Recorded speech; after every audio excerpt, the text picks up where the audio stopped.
সারা দেশে চলছে পরিবহন শ্রমিকদের অঘোষিত কর্মবিরতি। সব ধরনের যান চলাচলে বাধা।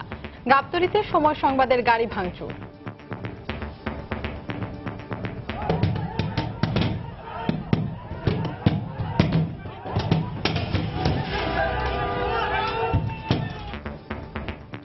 যাত্রী দুর্ভোগ চরমে, পণ্য পরিবহন ব্যাহত।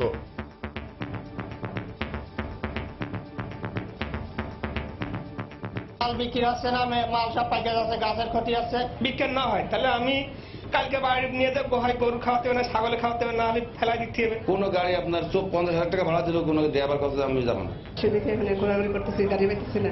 মানুষকে জিম্মি করে এই কাজটা তো ঠিক না। ধর্মঘটকে স্বেচ্ছা অবসর বললেন নৌ পরিবহন মন্ত্রী। ধর্মঘট নাই, এখানে তো স্বেচ্ছায় অবসর নিচ্ছে শ্রমিক। দেখছিলেন প্রধান শিরোনাম। দুপুরের সময়ের সঙ্গে আছে আমি ফাহমিদা মটুসি এবং আমি সজল মিত্র রিচার্ড। এবার অন্যান্য শীর্ষ সংবাদ।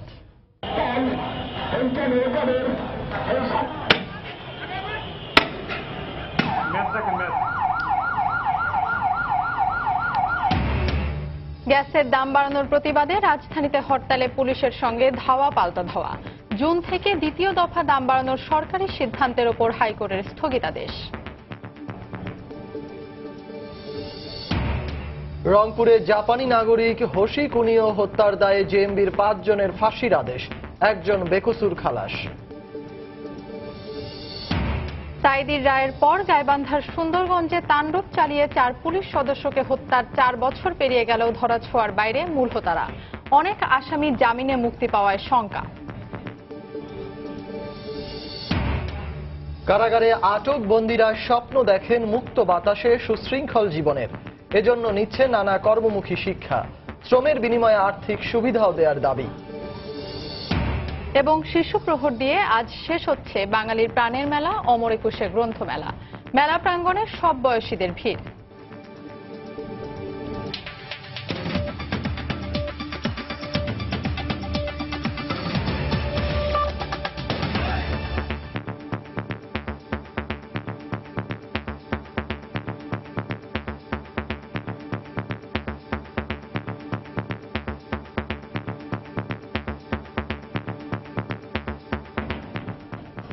খুলনা বিভাগ থেকে রোববার তুলে নেয়ার পর আজ থেকে আবারও সারা দেশে পরিবহন শ্রমিকদের অঘোষিত কর্মবিরতিতে অচল হয়ে পড়েছে সড়ক যোগাযোগ ব্যবস্থা।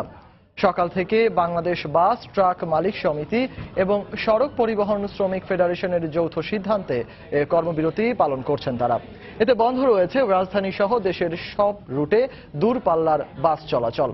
এতে দুর্ভোগে পড়েছেন দূর দূরান্তের অসংখ্য যাত্রী। বন্ধ করে দেয়া হয়েছে রাজধানীর অভ্যন্তরের বাস চলাচল।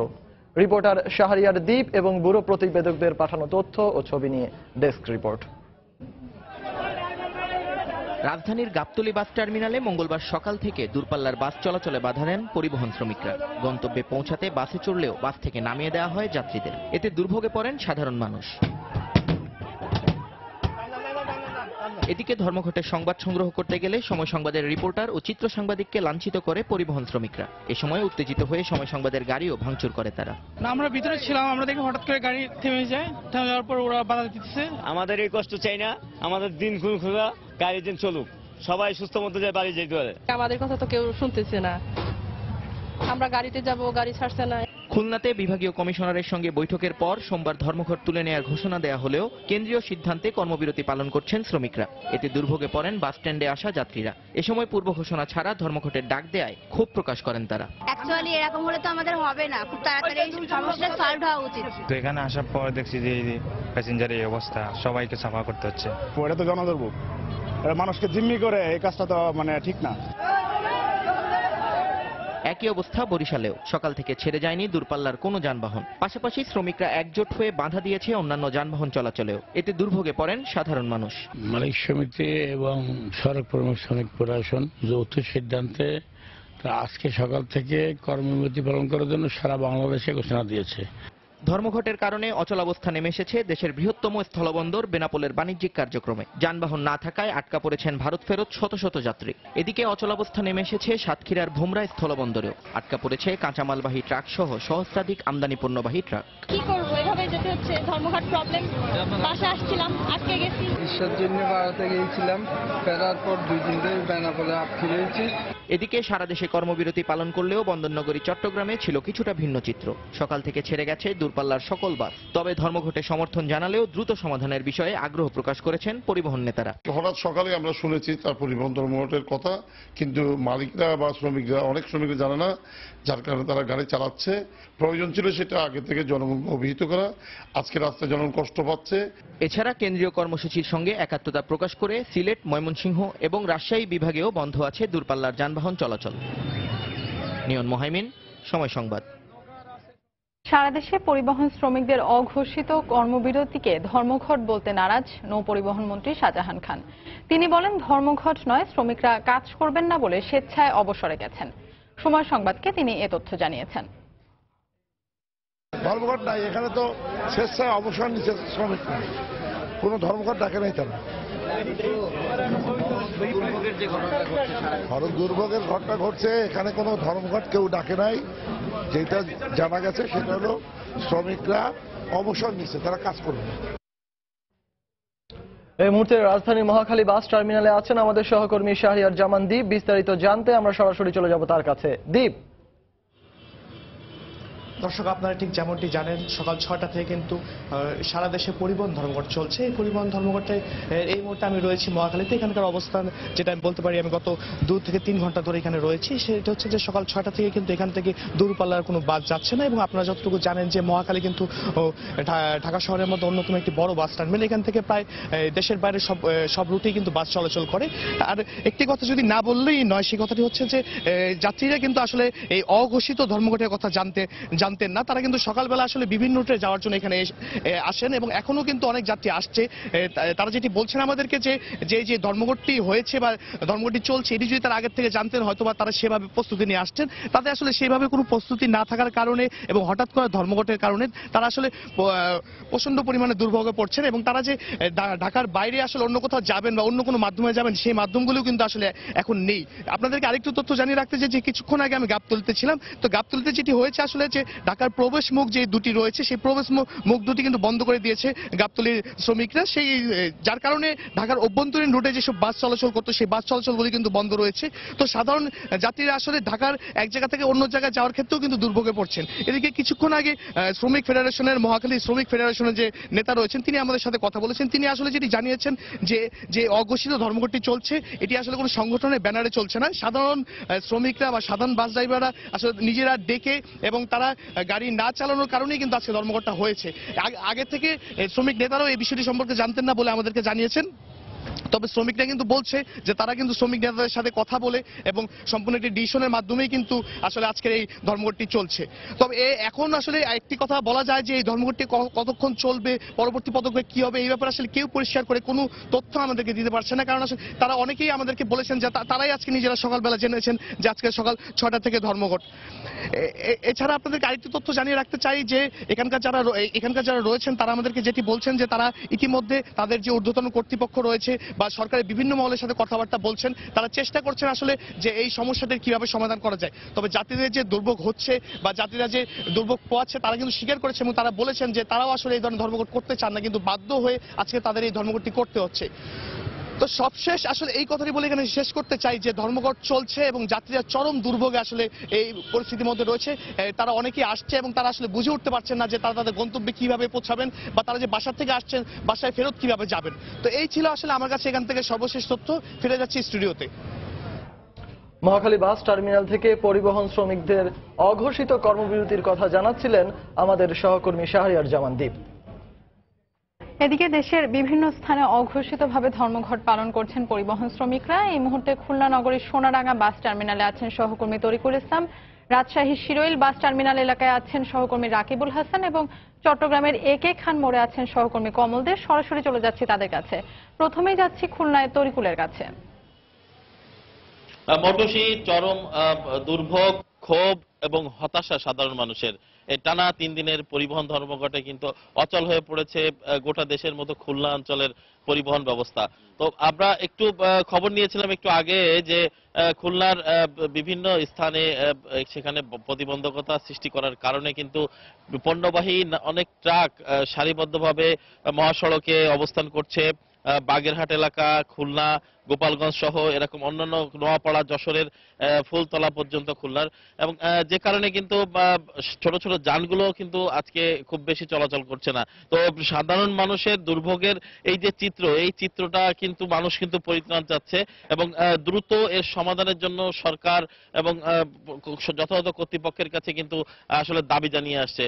তো মৌটুসী, যে বিষয়টি দুর্ভোগের পাশাপাশি মানুষের দুর্ভোগের চরম যে মাত্রাটা, সেটা কিন্তু আসলে সেটি কল্পনায় বা বর্ণনায় বলা যাবে না। কারণ যারা অসুস্থ রয়েছে তারা কিন্তু দূর দূরান্তে তারা চিকিৎসার জন্য যারা অপেক্ষা করছে, বিশেষ করে ভারতে, পার্শ্ববর্তী দেশ ভারতে, ঢাকায় যারা অসুস্থ অবস্থায় রয়েছে, তারা যাওয়ার জন্য নির্ধারিত সময় নির্ধারণ করা রয়েছে, তারা কিন্তু যেতে পারছে না। পাশাপাশি যে পচনশীল পণ্যগুলো খুলনা মহানগরীতে আসে বা খুলনা জেলার বিভিন্ন জায়গায় যায়, এখান থেকে এইগুলো কিন্তু আনা নেওয়া করা সম্ভব হচ্ছে না।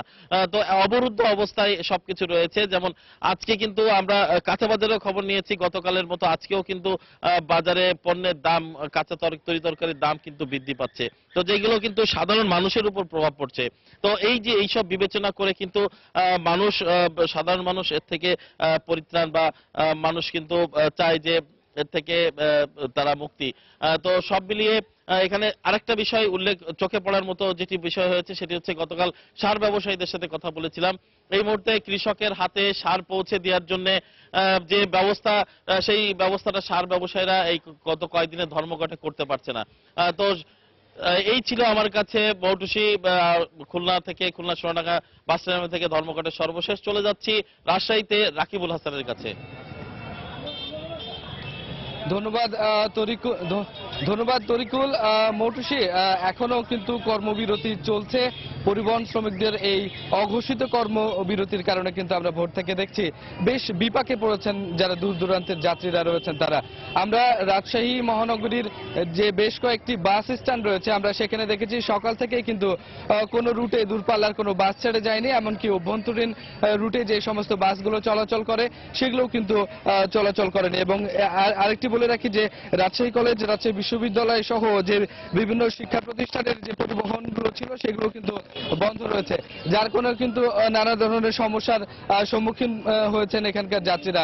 আপনারা দেখতে পাচ্ছেন যে আসলে কিছুক্ষণ আগে রাজশাহী স্টেশনে একটি ট্রেন এসেছে, সেখান থেকে যাত্রীরা যে অন্যান্য জেলায় যাওয়ার জন্য যে রাজশাহী থেকে যে পরিবহন গুলোর সন্ধানে রয়েছেন তারা কিন্তু এখনো অপেক্ষায় রয়েছেন এবং বেশ ভোগান্তির মধ্যে পড়েছে। তো আমরা তাদের সাথে কথা বলেছি, তারা আমাদেরকে যেটি জানিয়েছেন মৌটুসী, যে আসলে এই ধরনের ধর্মঘটের কারণে কিন্তু যে সমস্যাটি হয়েছে তারা বলছেন যে এটি খুবই অমানবিক। আসলে এটির একটি আপিল করার সুযোগ রয়েছে বাস শ্রমিকদের ক্ষেত্রে, সুতরাং তারা সেইটির আওতায় আসতে পারে বলে তারা যাত্রীরা মন্তব্য করছেন এবং দ্রুত এই ধর্মঘটটি তুলে নিয়ে সাধারণ মানুষের ভোগান্তি কমানোর জন্য তারা দাবি করছে। তো মৌটুসী, রাজশাহী থেকে শ্রমিকদের এই অঘোষিত ধর্মঘটে এই ছিল আমার কাছে সর্বশেষ। চলে যাচ্ছি চট্টগ্রামে কমলদের কাছে। ধন্যবাদ রাকেব। সারা দেশে পরিবহন শ্রমিকদের ধর্মঘট চললো, কিন্তু কিছুটা ভিন্ন চিত্র রয়েছে বন্দরনগরী চট্টগ্রামে। সকাল থেকে এখন কিন্তু নগরীতে কিন্তু যানবাহন চলাচল অনেকটা স্বাভাবিক রয়েছে। তবে আমরা কিছুক্ষণ আগে জানতে পেরেছি নগরীর বহদ্দারহাট এবং টাইগার পাস এলাকায় কয়েকজন পিকেটার গিয়ে দুটি বাস থেকে যাত্রীদেরকে নামিয়ে দেওয়ার চেষ্টা করেছে। আপনি জানেন এই বিষয়ে আমরা কথা বলেছিলাম এই পরিবহন ধর্মঘট নিয়ে মালিক পক্ষের সাথে। চট্টগ্রামে মালিক পরিবহন যে শ্রমিক পরিবহনের মালিকদের রয়েছেন সে সভাপতি মঞ্জুরুল আমাদেরকে জানিয়েছেন এই ধর্মঘটের ব্যাপারে তাদেরকে কোনো কিছু অবহিত করা হয়নি, যে কারণে তারা ধর্মঘটের বিষয়ে জানতেন না বলে তারা সকাল থেকে যানবাহন বের করেছিলেন। আমরা সকাল থেকে দেখেছি প্রতিটি কিন্তু এলাকায় যানবাহন চলাচল স্বাভাবিক ছিল, বিশেষ করে নগরী যে প্রধান যে নগর গণপরিবহন ছিল সবগুলি পরিবহনের যথারীতি সবগুলি চলাচল করেছে। বিশেষ করে সকালে যেমন গার্মেন্টস যাত্রীদেরকে তারা পরিবহন করেছে, তেমনি এরপর অন্যান্য অফিস চট্টগ্রামে বিশেষ করে আপনি জানেন যে চট্টগ্রাম শহরে প্রায় 800-র বেশি যে যানবাহন পরিবহন রয়েছে এবং সবগুলো যথাযথ চলেছে। তবে দূরপাল্লা চলাচলের ক্ষেত্রে কিছুটা বাধা সৃষ্টি করেছে পরিবহন শ্রমিকরা, বিশেষ করে চট্টগ্রাম কক্সবাজার মহাসড়কের বিভিন্ন পয়েন্টে তারা ব্যারিকেড সৃষ্টি করে যানবাহন চলাচল প্রতিবন্ধক সৃষ্টি করছে। একইভাবে ঢাকা চট্টগ্রাম মহাসড়কে একই অবস্থা ছিল।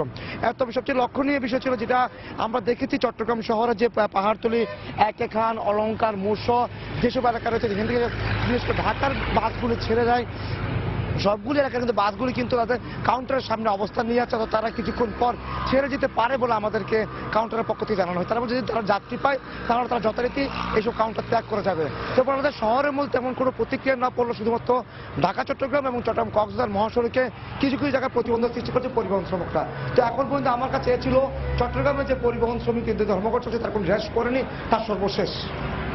দর্শক, দেশব্যাপী পরিবহন শ্রমিকদের যে অঘোষিত ধর্মঘট চলছে সে বিষয়ে জানাতে চট্টগ্রাম থেকে কমল দে, রাজশাহী থেকে রাকিবুল হাসান এবং খুলনা থেকে তরিকুল ইসলাম যোগ দিয়েছিলেন আমাদের সঙ্গে। এদিকে দেশব্যাপী চলা পরিবহন ধর্মঘটের কারণে পণ্য পরিবহন ব্যাহত হচ্ছে। বিক্রি না হওয়ায় ক্ষেত থেকে সবজি তুলতে পারছেন না কৃষক। এই অবস্থায় দ্রুত ধর্মঘট প্রত্যাহারের দাবি তাদের। যশোর থেকে জুয়েল মৃধার তথ্য ও ছবি নিয়ে ডেস্ক রিপোর্ট। যশোর থেকে প্রতিদিন অন্তত অর্ধশত গাড়ি সবজি নিয়ে দেশের বিভিন্ন স্থানে যায়, কিন্তু অব্যাহত পরিবহন ধর্মঘটের কারণে অচল হয়ে গেছে এই অঞ্চলের শাকসবজির প্রধান কেন্দ্র বাড়িনগর বাজার। খা খা করছে এ সবজির মোকাম। ঘন্টার পর ঘন্টা বসে থেকেও সবজি বিক্রি করতে পারছেন না কৃষকরা। চালকরাও সবজি নিয়ে ঢাকা যেতে রাজি হচ্ছেন না বলে জানিয়েছেন ব্যবসায়ীরা। বাজারে কেউ কিনতে চাচ্ছে না এই অবরোধের কারণে। ব্যবসা যা করছি তাতে লস ছাড়া লাভ হচ্ছে না।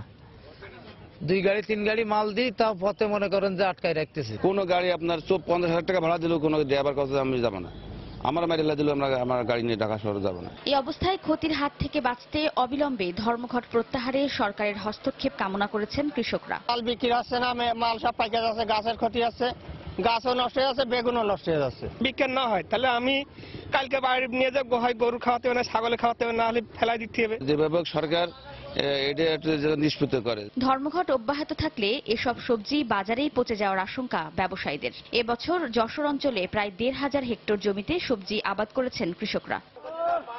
সময় সংবাদ, যশোর। পরিবহন ধর্মঘটের চাপে পড়ে সড়ক দুর্ঘটনায় শাস্তির আইন থেকে সরকারকে সরে না আসার আহ্বান জানিয়েছেন জাতীয় পার্টির চেয়ারম্যান হুসাইন মোহাম্মদ এরশাদ। সকালে রাজধানীর বনানীর নিজ কার্যালয়ে এক যোগদান সভায় একথা বলেন তিনি আরো বলেন, আইন থেকে সরে এলে বন্ধ করা যাবে না সড়কে মৃত্যুর মিছিল। আমার সময় আইন করেছিলাম যে এরকম অবহেলার কারণে যদি কোনো বাস ড্রাইভার মানুষকে মেরে ফেলে তার মৃত্যুদণ্ড হবে, বাট সে আইনটা রাখতে পারিনি আমি।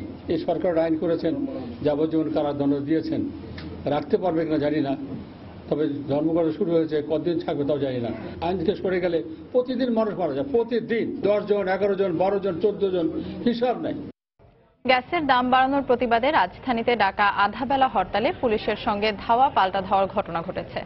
শাহবাগ থেকে আটক করা হয়েছে 10 হরতাল সমর্থনকারীকে। গ্যাসের দাম না বাড়ানো ও হামলার প্রতিবাদে 15ই মার্চ জ্বালানি মন্ত্রণালয় ঘেরাও কর্মসূচি ঘোষণা দিয়েছে হরতালকারীরা।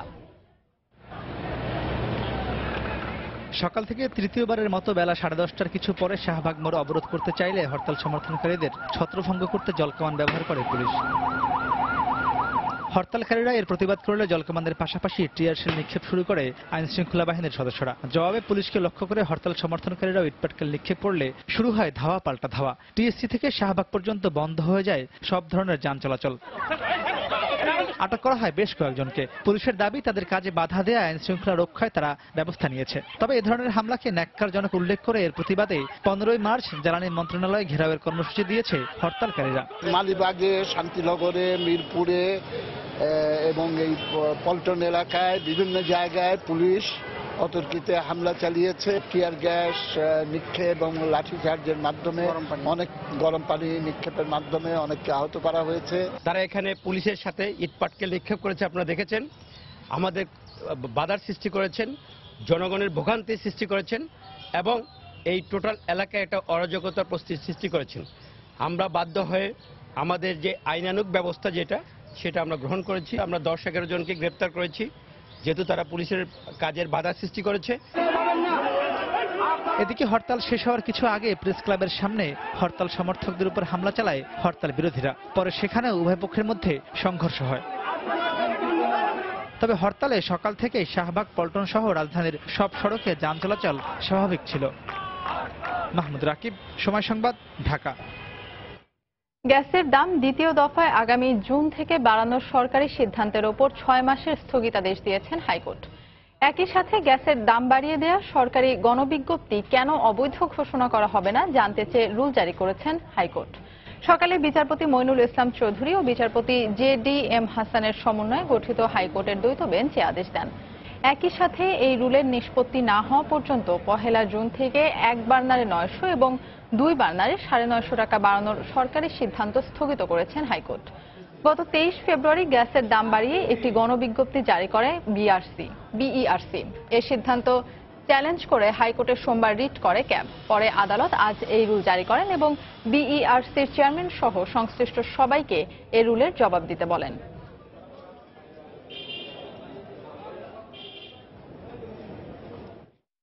একই নোটিশে এইবারই ওনারা পরপর 2 বার মূল্য বৃদ্ধি করলেন, যেটা একটা হবে সরাসরি আইনের ব্যর্থ হয়েছে। এই মামলা বিবাদী 3 জন, বাংলাদেশ এনার্জি রেগুলেটরি কমিশন, এটা চেয়ারম্যান এবং সচিব 6 মাসের জন্য স্থগিত করেছেন।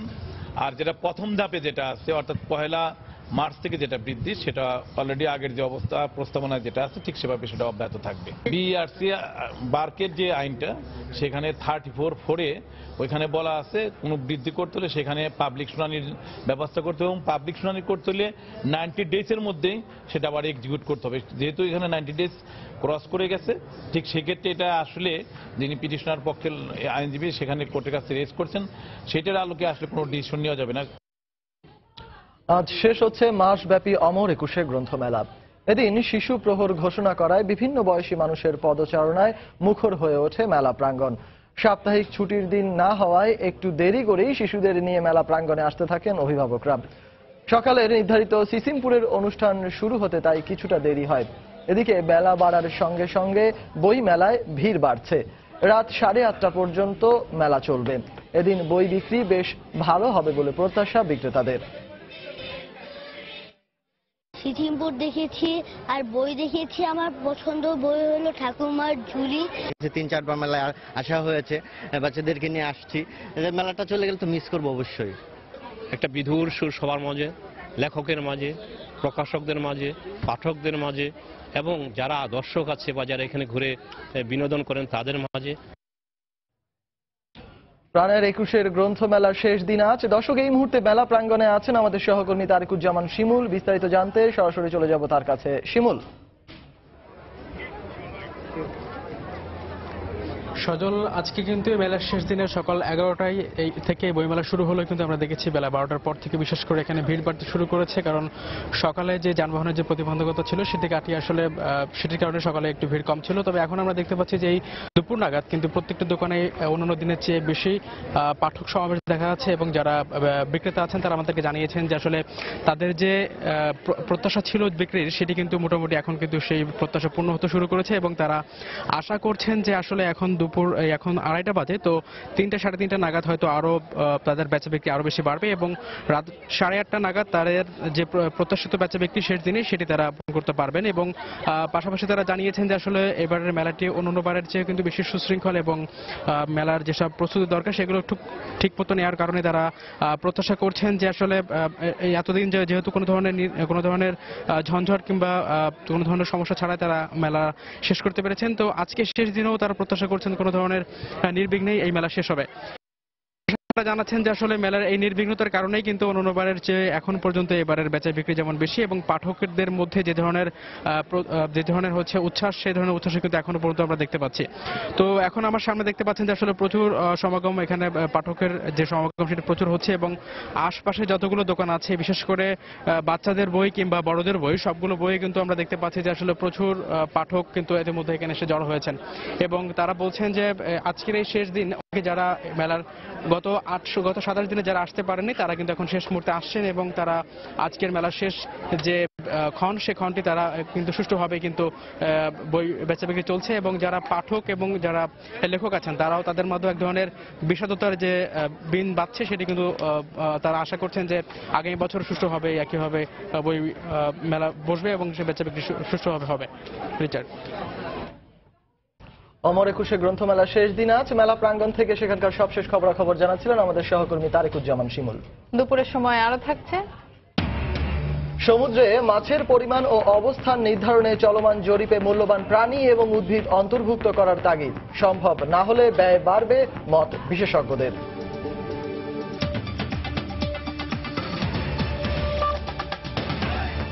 চলতি অর্থবছরে সংশোধিত বার্ষিক উন্নয়ন কর্মসূচির আকার 1,10,700 কোটি টাকা।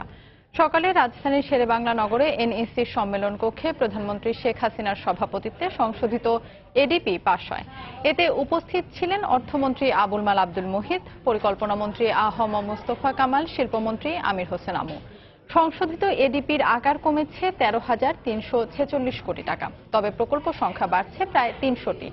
সংশোধিত এডিপিতে বিদেশি সাহায্যের পরিমাণ কমছে প্রায় 6,700 কোটি টাকা। সভা শেষে পরিকল্পনা মন্ত্রী জানান, প্রকল্প সাহায্য কমায় ব্যাহত হবে জিডিপি প্রবৃদ্ধির লক্ষ্য অর্জন।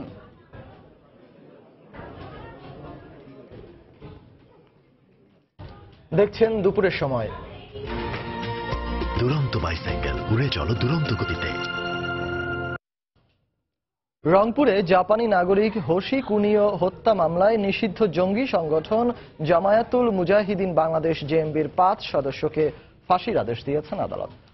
সকালে রংপুরের বিশেষ জজ আদালতের বিচারক নরেশ চন্দ্র সরকার বহুল আলোচিত এই হত্যা মামলার রায় ঘোষণা করেন।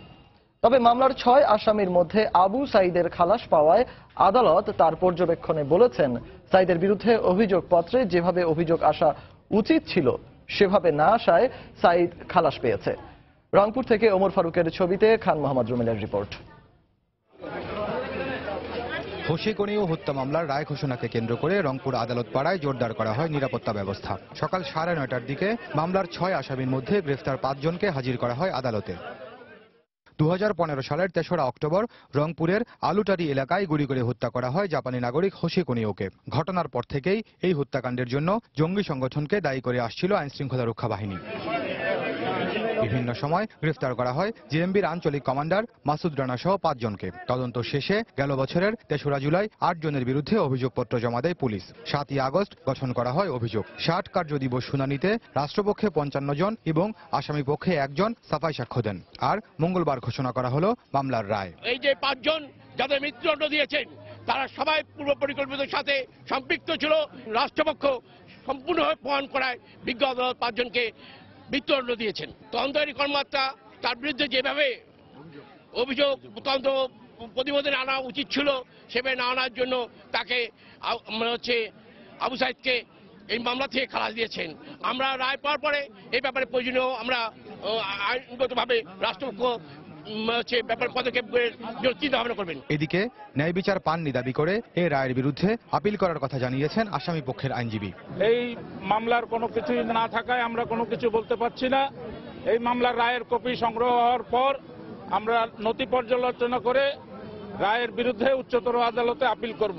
মামলার চার্জশিটভুক্ত 2 আসামি নজরুল ও সাদ্দাম কথিত বন্দুক যুদ্ধে মারা যাওয়ায় অভিযোগ থেকে বাদ দেওয়া হয় তাদের নাম। 2015-16 সালে দেশে একের পর এক যেসব টার্গেট কিলিং এর ঘটনা ঘটেছে তার মধ্যে এটি হচ্ছে প্রথম মামলা যেটি রায় ঘোষণা করা হলো এবং রায়ে 6 আসামির মধ্যে 5 জনকে দেওয়া হলো চূড়ান্ত সাজা। বিচারিক আদালতের এই রায় উচ্চ আদালতে বহাল থাকবে এমনটাই প্রত্যাশা সংশ্লিষ্টদের। খান মোহাম্মদ রুমেল, সময় সংবাদ, রংপুর। জামায়াত নেতা সাইদের রায় ঘোষণার পর গাইবান্ধার সুন্দরগঞ্জের বামনডাঙ্গায় তাণ্ডব চালিয়ে 4 পুলিশ সদস্যকে হত্যার 4 বছর পার হলেও এখনও ধরাছোঁয়ার বাইরে মূল হোতারা। আসামিদের কেউ কেউ এরই মধ্যে জামিনে মুক্তি পাওয়ায় শঙ্কায় রয়েছেন স্থানীয় প্রত্যক্ষদর্শীরা। ঘটনার পুনরাবৃত্তি ঠেকাতে বিচার দ্রুত শেষ করার তাগিদ দিয়েছেন বিশিষ্টজনরা। গাইবান্ধা থেকে হেদায়েতুল ইসলাম বাবুর রিপোর্ট, ছবি তুলেছেন ওবায়দুল ইসলাম। 2013 সালের 28 ফেব্রুয়ারি যুদ্ধাপরাধী জামাত নেতা দেলোয়ার হোসাইন সাইদির ফাঁসির রায় ঘোষণার পর সুন্দরগঞ্জের বামনডাঙ্গায় নারকীয় তাণ্ডব চালায় জামাত শিবিরের ক্যাডাররা। রেল স্টেশন সহ আশপাশের বিভিন্ন স্থাপনা এবং ব্যবসা প্রতিষ্ঠানে হামলা, ভাঙচুর ও লুটপাট এবং অগ্নিসংযোগ করা হয়। বামনডাঙ্গা পুলিশ তদন্ত কেন্দ্রে হামলা চালিয়ে 4 পুলিশ সদস্যকে নির্মমভাবে পিটিয়ে হত্যা করে তারা।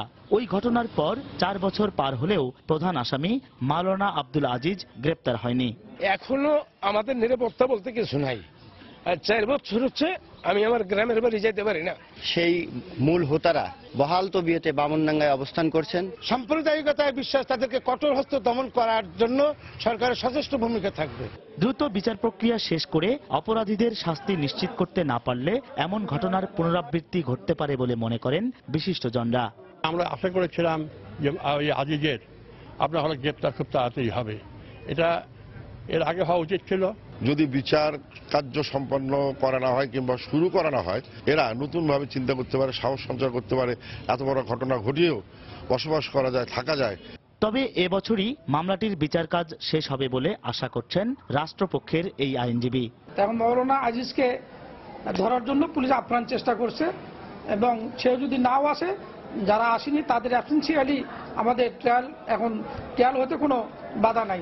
2014 সালের 14 সেপ্টেম্বর জামাত নেতা ও সাবেক সংসদ সদস্য মাওলানা আব্দুল আজিজ সহ 235 জনকে অভিযুক্ত করে আদালতে চার্জশিট দেয় পুলিশ। তাদের মধ্যে 227 জন জামিনে, হাজতে আছেন 2 জন, আর আব্দুল আজিজ সহ বাকি 6 আসামি পলাতক। হেদায়েতুল ইসলাম বাবু, সময় সংবাদ, গাইবান্ধা। সিরাজগঞ্জের শাহজাদপুরে সাংবাদিক শিমুল হত্যা মামলায় পৌর মেয়র হালিমুল হক মিরু ও তার ভাই মিন্টুর দ্বিতীয় দফায় 2 দিন করে রিমান্ড দিয়েছেন আদালত। সকালে Sirajganj chief judicial magistrate Nazrul Islam remand মঞ্জুর করেন। এর আগে কড়া নিরাপত্তার মধ্য দিয়ে মেয়র মিরু ও তার ভাই মিন্টুকে আদালতে হাজির করা হয়। এ সময় পুলিশ পুনরায় 7 দিনের রিমান্ড আবেদন করলে শুনানি শেষে তাদের 2 দিন করে রিমান্ড মঞ্জুর করেন আদালত। একই সাথে তাদের জামিন আবেদনও নামঞ্জুর করা হয়। এর আগে 13 ফেব্রুয়ারি প্রথম দফায় মেয়র মিরু সহ 6 জনকে 5 দিনের রিমান্ডে নেওয়া হয়। গত 2রা ফেব্রুয়ারি শাহজাদপুরে আওয়ামী লীগের দুপক্ষের সংঘর্ষে পেশাগত দায়িত্ব পালনের সময় গুলিতে নিহত হন সমকালের সাংবাদিক আব্দুল হাকিম শিমুল। হালিমুল হক মিরু মেয়র আর তার অপর ভাই হাবিবুল হক মিন্টু 2 জনের জন্য আমরা 7 দিনের রিমান্ড চেয়েছিলাম। 2 জনের জন্য 2 দিনই মঞ্জুর করেছেন। দুপুরের সময় আরো থাকছে। শেখ কামাল ক্লাব কাপের ফাইনালে ওঠার লড়াইয়ে সন্ধ্যায় পোচেন সিটিজেনের মুখোমুখি হবে ফেভারিট চট্টগ্রাম আবাহনী। জয় ছাড়া কিছুই ভাবছে না দুদল।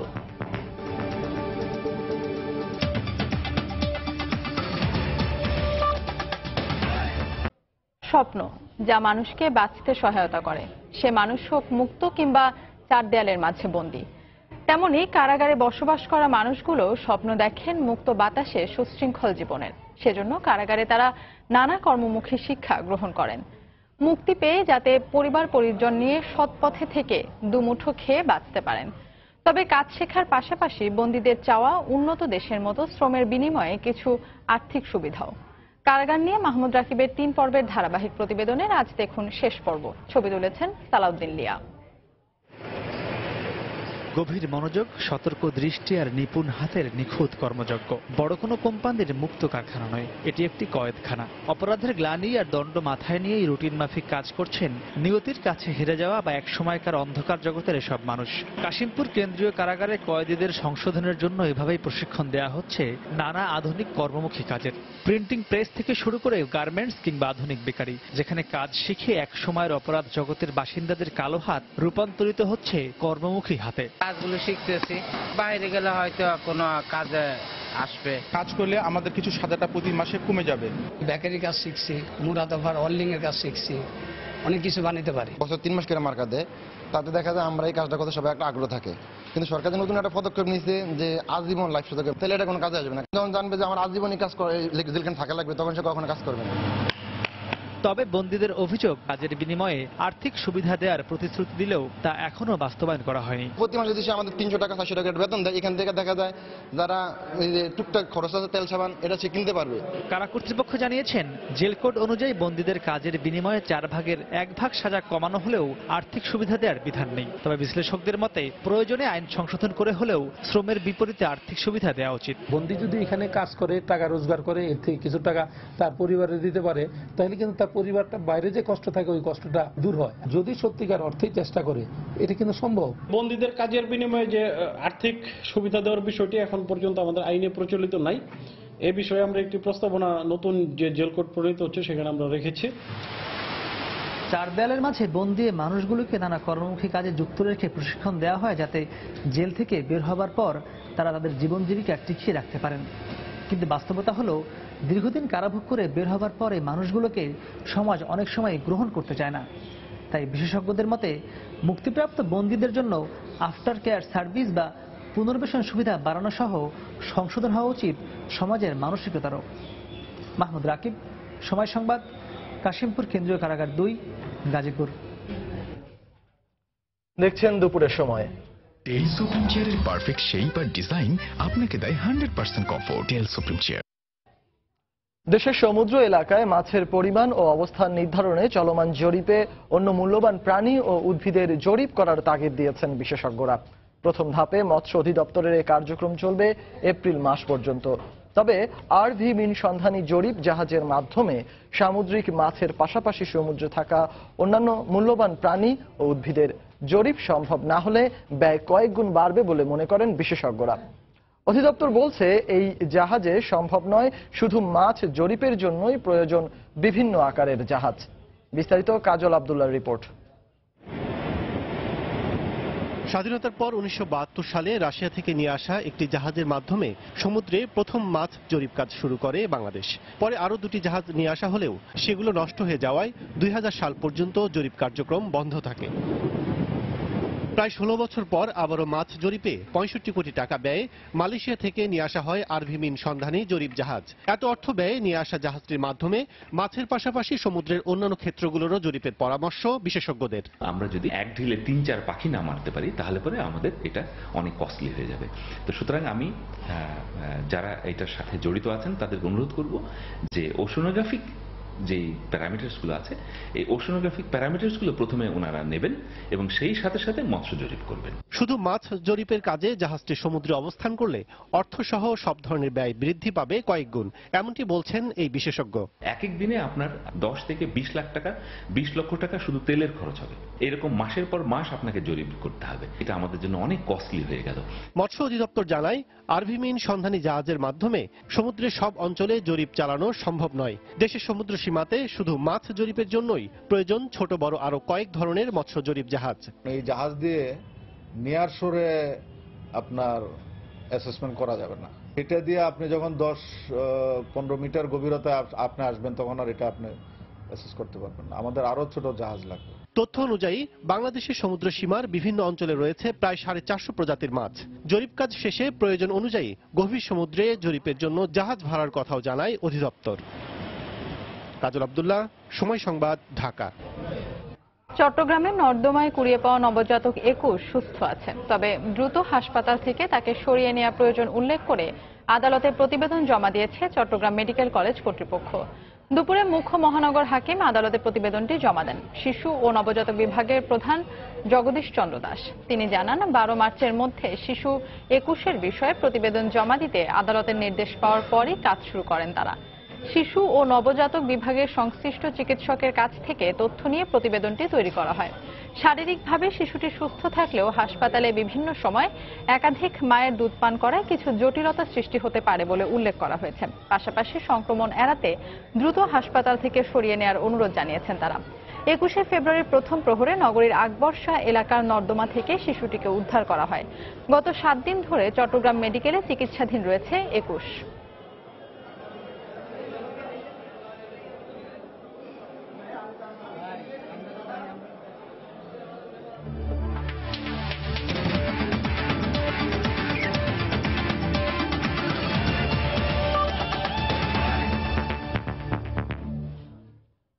শেখ কামাল আন্তর্জাতিক ক্লাব কাপ ফুটবলের খবর। দ্বিতীয় সেমিফাইনালে দক্ষিণ কোরিয়ান ক্লাব পোচেন সিটিজেনের মুখোমুখি হবে বর্তমান চ্যাম্পিয়ন চট্টগ্রাম আবাহনী।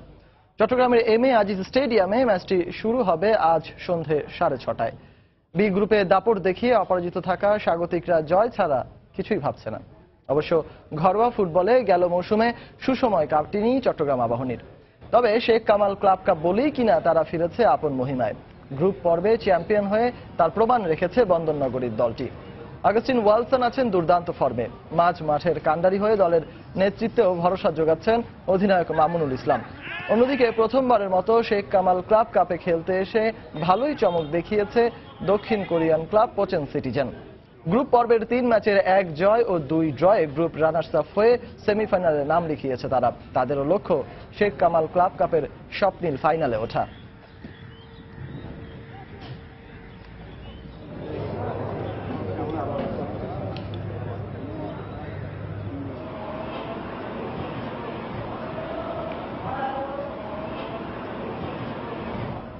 দুপুরের সময় এ পর্যায়ে শীর্ষ সংবাদ জানিয়ে দিচ্ছে আরেকবার। সারা দেশে চলছে পরিবহন শ্রমিকদের অঘোষিত কর্মবিরতি। সব ধরনের যান চলাচলে বাধা, যাত্রী দুর্ভোগ চরমে। ধর্মঘটকে স্বেচ্ছা অবসর বললেন নৌমন্ত্রী।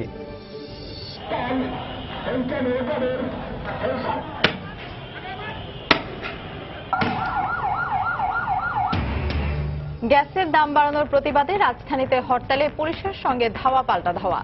জুন থেকে দ্বিতীয় দফা দাম বাড়ানোর সরকারের সিদ্ধান্তের ওপর হাইকোর্টের স্থগিতাদেশ।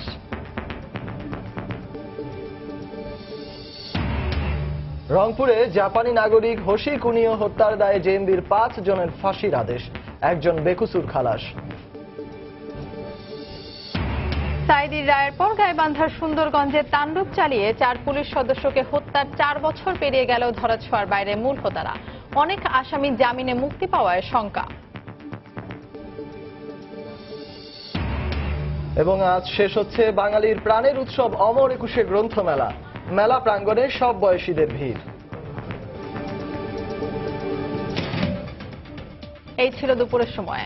যে কোনো খবর পেতে ভিজিট করুন সময় নিউজ.টিভি আর সঙ্গে থাকুন সময়।